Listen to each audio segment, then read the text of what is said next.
Yo, Carl Warwick, famously known as Styxhexenhammer 666, has a big following on several video channels and even planned on running for governor. Whether you are for or against him, I oppose any personal attacks upon him. That is the ad hominem fallacy, an irrelevant way of trying to promote your views or oppose those of others by using subjective or unfounded insults. This achieves nothing. Instead, only his positions matter. Since so many are enamored with him, I shall speculate what might happen if Styx was able to become Supreme King of the United States. I base this on the strongly supported positions he has made publicly known and his ability to enact them in that situation. Thankfully, Styx claims to love books and classical literature and expresses strong interest in botany and homegrown foods. He acknowledges the importance of environmentalism. As king, he could influence many more people to take up these good habits and causes. Yet significantly, Styx identifies as a libertarian. True libertarians would never be king since such an office is antithetical to them. However, let's use our imagination for now. Also, true libertarians would never force any presently non-existent restrictions on anyone outside of using force to end current restrictions. That is libertarianism by definition. The problem is the masses are not self-motivated.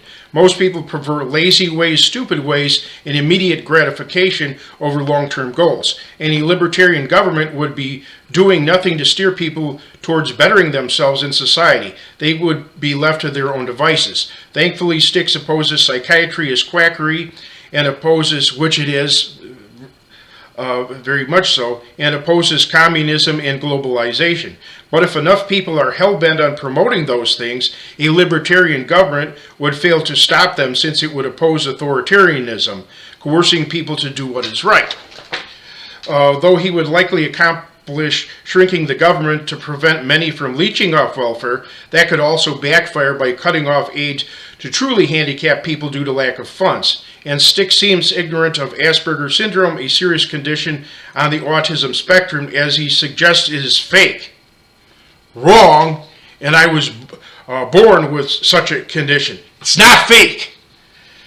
We must not go backwards in this area. Styx predicts that the tables will eventually be turned on liberals who condemn historical ways of thinking and acting as ignorant and bigoted. But liberals enforce their ways or seek to enforce them through mandatory laws, mass censorship of their opposition, endless propaganda, intimidation, and sometimes physical force. So the only way to turn the tables on liberals would be to forcefully turn them, using every means that radical leftists use. But libertarianism is just sitting back and expecting the best. Styx understands that climate change exists and is primarily man-made, and he understands that overpopulation is a chief factor causing undesirable climate change, and that forced sterilization of much of the world's population would be necessary to curtail or eliminate climate change, starvation, and other social ills. Okay, but forced sterilization is authoritarianism, the exact opposite philosophy of his libertarianism. So, Styx confusedly contradicts his own philosophy. I, however, am an authoritarian who is logically consistent. And without authoritarianism to enforce methods of battling climate change and overpopulation, nothing will change. That is because, like I mentioned, the masses are selfish and crave self-gratification over the interests of others or society as a whole. In fact, libertarianism is largely based on the false premise that humans are inherently good and therefore must be allowed complete freedom so we don't inadvertently prohibit some good choices.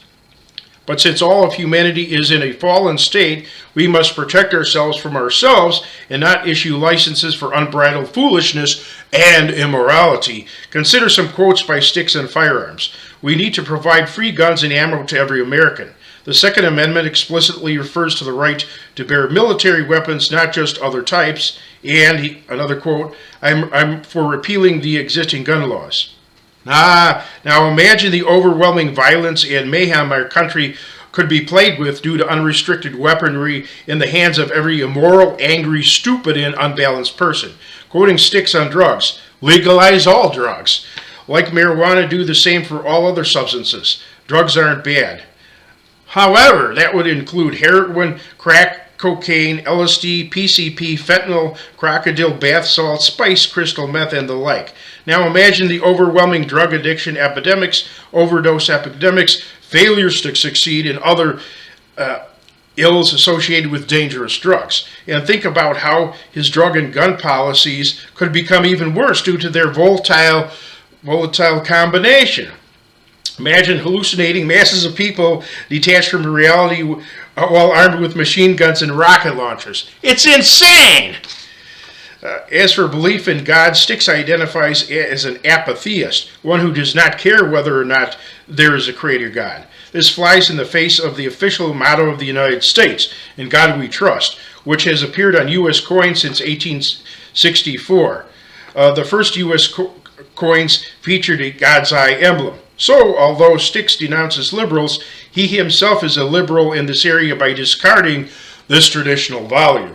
Styx repeatedly attacks Christianity, which has been the religion of legions of many Americans for 2.5 centuries.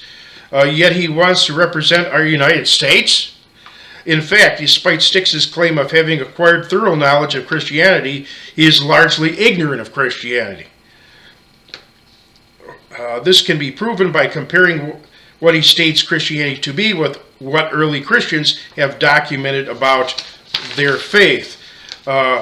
Neither does Styx sufficiently understand Judaism or the Jews, while understanding them is a major key to understanding American politics, since Jews largely control our government and media. In place of traditional American beliefs, Styx is an occultist. He does much to promote his occult religion.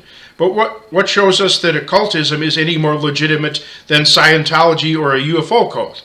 And where is sufficient moral guidance in it? I had contacted Styx for the purpose of engaging in a friendly debate.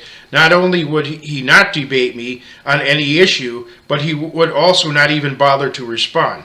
Yet the crucible of debate forges truth, and truth has nothing to fear. Quoting poet John Milton, "Let her, truth, and falsehood grapple. Whoever knew truth put to the worse in a free and open encounter." In summary, if Styx was king, he would likely be as ineffective as a fish out of water, flopping and spasming about. In fact, under his leadership, our country would self-destruct. That's because his plans constitute childish rebellion. And in the face of giant problems, childish rebellion only makes them grow. So instead of this childish rebellion, consider what I have carefully planned in regard to tackling society's ills in other videos.